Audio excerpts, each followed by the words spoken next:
Hi everyone, Miss Parker here.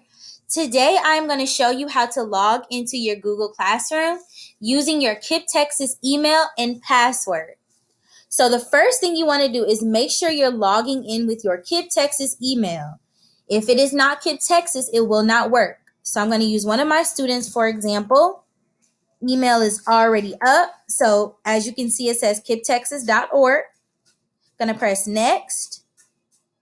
And then you're going to type in the password. Everyone's password is the same and it is persist20. So over here you have a little I. I'm going to click that I because I want to be able to see what I am typing.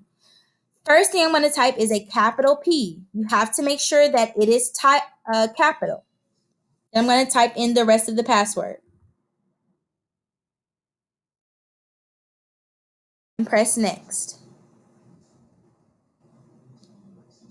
Now over here is where you will find Google Classroom.